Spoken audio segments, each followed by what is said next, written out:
आज की वीडियो में हम डिजिटल गोल्ड के बारे में जानेंगे। ये क्या होता है, कहाँ से इसे बाय करते हैं, इसके बेनिफिट्स और डिसएडवांटेजेस क्या हैं, इन सब के बारे में। डिजिटल गोल्ड ये भी एक रेगुलर गोल्ड की तरह है, जो हम दुकान से बाय करते हैं। लेकिन यहाँ पर हमें उसे फिजिकल फॉर्म में लेके रखने की ज़रूरत नहीं है। जब हम फिजिकल फॉर्म में गोल्ड बाय करते हैं, तो हम कोशिश करते हैं कि हम किसी ऑथेंटिक सेलर से बाय करें या थोड़ा प्राइस में नेगोशिएट करें। लेकिन डिजिटल गोल्ड के केस में हम इसे ऑनलाइन बाय करते हैं। 3 कंपनीज़ हैं, जहाँ से हम ऑनलाइन डिजिटल गोल्ड बाय कर सकते हैं। वो है ऑगमोंट गोल्ड, एमएमटीसी पीएएमपी इंडिया और डिजिटल गोल्ड इंडिया। जब भी हम डिजिटल गोल्ड बाय करते हैं, तो ये ट्रेडिंग कंपनीज़ हमारे हिस्से का फिजिकल गोल्ड बाय करती हैं और उसे एक सिक्योर वॉल्ट में स्टोर करके रखती हैं। और हम इस गोल्ड की चाहे तो फिजिकल डिलीवरी भी हमारे घर करा सकते हैं, चाहे तो ये गोल्ड ऑनलाइन भी बेच सकते हैं। डिजिटल गोल्ड को कोई रेगुलेट नहीं करता है, इसलिए इसके बारे में थोड़े कंसर्न्स है कि जो हमें सर्टिफिकेट मिलता है, तो उतना ही equivalent amount of gold store किया जाता है या नहीं। लेकिन एक्सपर्ट्स का कहना है कि ये जो ट्रेडिंग फर्म्स हैं, वो उतना इक्विवेलेंट अमाउंट ऑफ गोल्ड अपने वॉल्ट्स में स्टोर करके रखते हैं।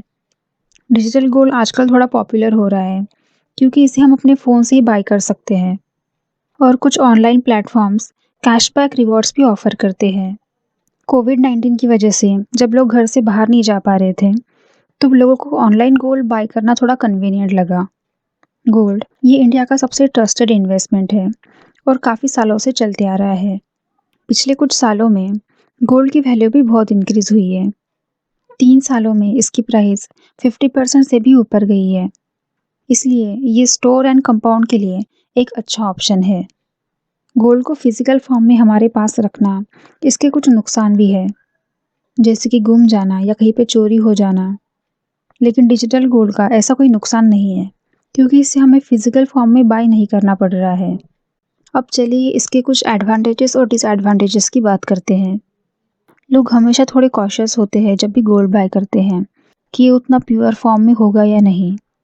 लेकिन डिजिटल गोल्ड का ऐसा कोई प्रॉब्लम नहीं है, क्योंकि ये आपको अश्योर करता है कि वो सर्टिफाइड 24 कैरेट गोल्ड प्रोवाइड करता है, जो कि 99.9% प्योर होता है।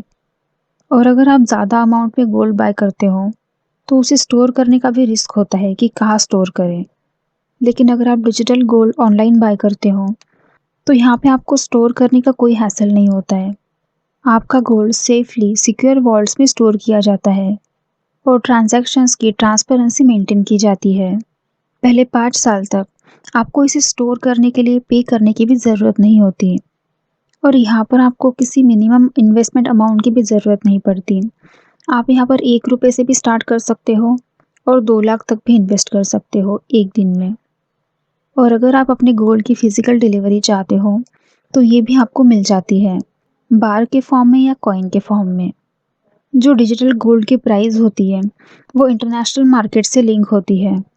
इसलिए आपके लोकल मार्केट का सिनेरियो चाहे जो भी हो, आपको आपके इन्वेस्टमेंट की एक फेयर प्राइस मिलेगी, जब भी आप उसे सेल करना चाहोगे।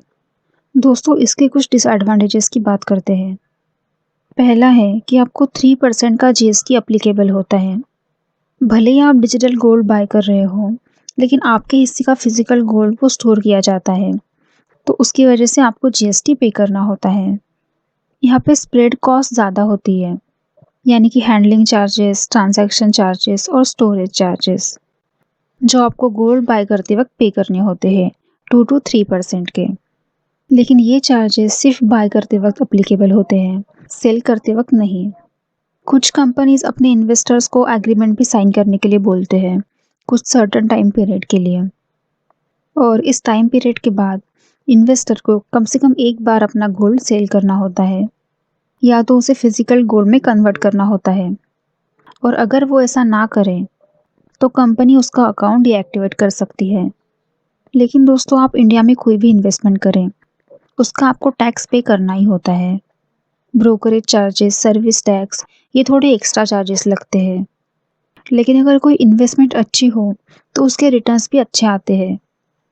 दोस्तों, मैंने इस वीडियो में पूरी कोशिश की है कि मैं आपको डिजिटल गोल्ड के फ़ायदे और नुकसान के बारे में बता पाऊँ। क्या आप डिजिटल गोल्ड को एक अच्छा इन्वेस्टमेंट मानते हैं? नीचे कमेंट करके बताइएगा। आज की वीडियो में इतना ही। धन्यवाद।